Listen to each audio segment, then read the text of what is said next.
A railroad crossing in Nassau County turned into a chaotic disaster scene after a car swerved around gates and onto the tracks, where it was hit by the trains. A railroad crossing in Nassau County turned into a chaotic disaster scene on Tuesday night when two Long Island Railroad trains traveling in opposite directions struck a car that had swerved around lowered gates and onto the tracks, killing 3 people.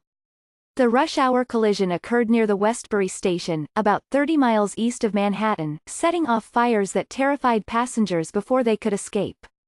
The authorities said that at least 7 people on the trains were injured. The 3 people who were killed were in the car. After the driver of the vehicle went around the gates, an eastbound train pulling out of the station struck the car, according to Philip Enge, the president of the railroad. Another train, traveling westbound, then crashed into the vehicle and pushed it down the tracks before the front 2 cars of the train derailed and collided with the concrete platform.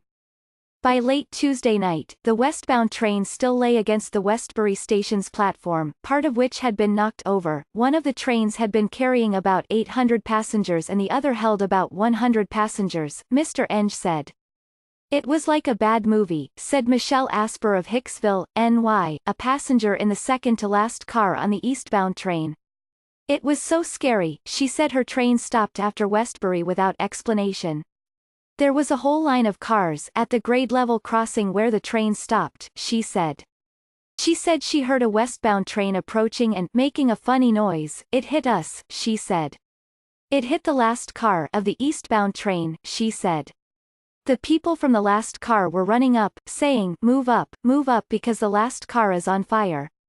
A passenger on the westbound train, Mike Picarella, 36, was in the back of the train when, around 7:20 p.m., he heard a little thump. He said he didn't think much of it, but seconds later, there was a second, bigger thump, he said.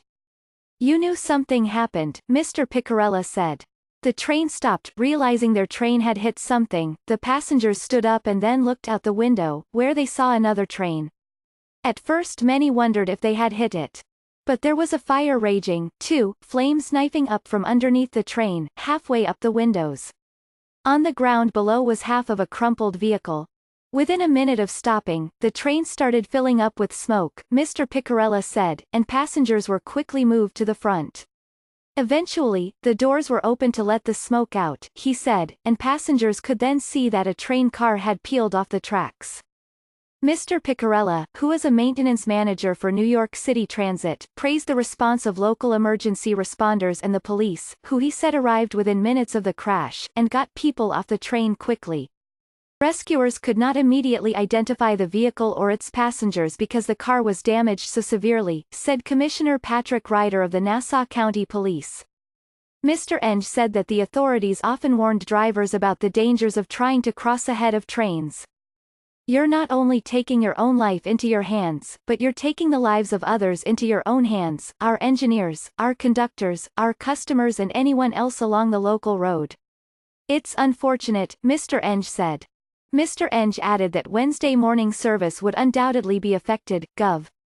Andrew M. Cuomo issued a statement calling for the Metropolitan Transportation Authority, the state police, local law enforcement and the National Transportation Safety Board to investigate the crash. "As we continue to gather information surrounding the incident, my heart goes out to the victims and their loved ones," Mr. Cuomo said. Crashes at railroad crossings have occurred with surprising regularity in the New York region over the last decade, federal data show. At the same time, the number of accidents and fatalities at these crossings has fallen nationally, as grade crossings have been eliminated and safety improvements made, according to safety groups. In 2015, a crowded Metro-North train passing through Westchester County at the height of the evening rush slammed into a sport utility vehicle on the tracks at a crossing, killing 7 people. The crash in Westbury was the second fatal encounter on the railroad on Tuesday. At about 3:45 p.m., a westbound train struck and killed a pedestrian between the stations in Baldwin and Freeport, said Chris McNiff, a spokesman for the L.I.R.R. That accident caused long delays for commuters who were trying to get home from Pennsylvania Station in Manhattan.